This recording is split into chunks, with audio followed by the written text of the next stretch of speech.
আসসালামু আলাইকুম, রাজকুমারী ফ্যাশন ভিডিও থেকে সবাইকে স্বাগতম। তো বিসমিল্লাহ বলে আরেকটি নতুন ব্লগ শুরু করলাম, আমার দোকান প্লাস বাসা। তো সবাই কেমন আছেন? আমি তো আল্লাহর রহমতে ভালো আছি। এই যে সকাল শুরু হয়ে গেল আমার নিত্যদিনের কাজ। সকালে উঠি মেয়ের রান্নাটা আগে ছেড়ে নিচ্ছি।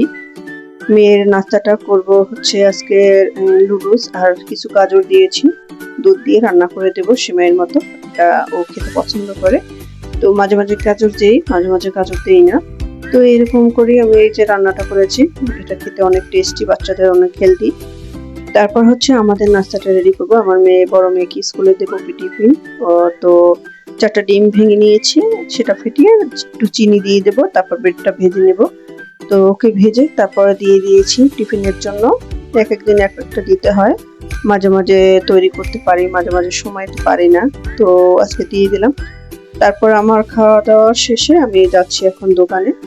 প্রায় এখন 9:30 10টা বাজে। আমি 12টার দিকে 2 ঘন্টা থেকে চলে আসবো, তারপর আমার হাজবেন্ড বসবে 2টা পর্যন্ত।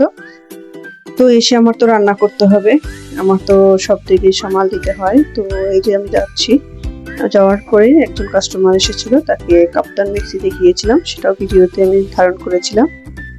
তো এই যে খেলনার আইটেম আছে, বাচ্চাদের আইটেম আছে, মহিলাদের ব্যাগ আছে, 3 পিস আছে প্লাস। যদি আপনারা কেউ মঠবাড়ির আশেপাশে থাকেন, অবশ্যই একবার ভিজিট করে যাবেন আমাদের দোকানে, রাজকুমারী ফ্যাশন ভিডিওতে। তো এই যে এসে ভাত বসিয়ে দিলাম, থালাবাটি ধুয়ে নিলাম। খালা তো মাছ কেটে রেখে গেছিল, এটা হচ্ছে পোমা মাছ, সেটা আমি বক্স বক্স করে রেখে দিচ্ছি। আজকে রান্না করব, আর হচ্ছে কিছু উঠিয়ে নিচ্ছি। এটা একদিনে খেলে তো হবে না, আমরা মধ্যবিত্ত একটু হিসাব করে চললেই ইনশাল্লাহ ভালোভাবে মাসটা চলে যায়। তো আমাদের তো হিসাব করে চলতে হবে, এই দোকান দিয়ে তো আর সবকিছু হয় না।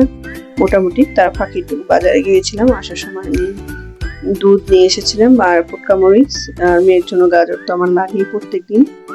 তো এই গাজর নিয়ে এসেছিলাম, আর দুটো হচ্ছে হাতা। এরপর এসে মাছটা বসিয়ে দিয়েছি, ভাত বসিয়ে দিয়েছি, মাছটা রেডি ছিল। এসে ভেজে তারপরে হচ্ছে তরকারি রান্না করে নেব। এভাবে করেই হচ্ছে আমি রান্না করে প্রত্যেকদিন ব্যস্ততায় আমার দিন যায়, সবকিছু তো আর ক্যাপচার করতে পারি না মোবাইলে। তো এই যে রান্না বান্না শেষ করব, তারপর হচ্ছে বাচ্চাদের গোসল করাবো, খাওয়া দাওয়া করব। নিত্যদিনের সংগ্রাম করেই আমাদের চলতে হয়, দুই দিক সামাল দিয়ে আমাদের সবকিছু ম্যানেজ রাখতে হয়। তো এর ফাঁকে বাজার করি, যেটা আমার দরকার সেটাও আনি, ও আমার হাজবেন্ডও আনে। তো মাঝে সাঝে আমিও যাই। আমি যেটা বুঝি, একটা মহিলা যেটা তরকারি, তাজা তরকারিটা বুঝিয়ে আমরা আনতে পারি মাছটা, সেটা হচ্ছে পুরুষ মানুষ আনে, তারপরও কেমন জানি মনে হয় যে আমি আনলে হয়তো আর একটু ভালো হতো। যাই হোক, মিলিয়ে জিলিয়েই করি, তাকে দিয়ে মাঝে মাঝে আমি আনাই। তো অনেক বছর তো সেই করে খাওয়াইছে, এখন এই কয়েক মাস হচ্ছে আমি বাজার করছি। তো এই যে মাছটা রান্না হয়ে গেছে, আলু দিয়ে রান্না করছি, সিম্পল রান্না। তো মাছটাতে আমার সময় কম, আপনি তো দেখতেই পাচ্ছেন। বললাম যে 12টার দিকে এসেছি, তারপর হঠাৎ করে এরকম এসে তারপর রান্না করে একটু সময় লাগে, শরীরটা স্থির হয়, তারপর রান্নাটা বসাতে রান্না করতে করতে 3টা বেজে যায়। তো ফাঁকে আবার আমার হাজবেন্ডকে আম কেটে দিয়েছিলাম, আম খেয়েছিল। তারপরে আমি করলা ভাজি করেছিলাম, করলা ভাজি করেছি, এটা সিম্পল, চিংড়ি মাছ দেইনি, শুধু হচ্ছে আপনি করলা ভাজি করেছি এমনি। মাঝে মাঝে করলায় আমি চিংড়ি মাছ দেই। তো এইভাবে ভাজি করি যখন চিংড়ি মাছ থাকে।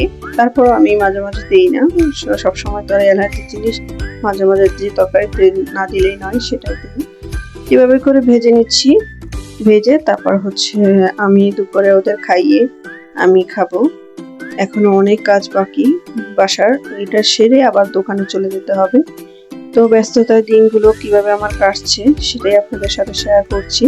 তো পুরো ভিডিওটা দেখবেন, যারা দেখেন তারা একটু কমেন্ট করলে আমি খুশি হব।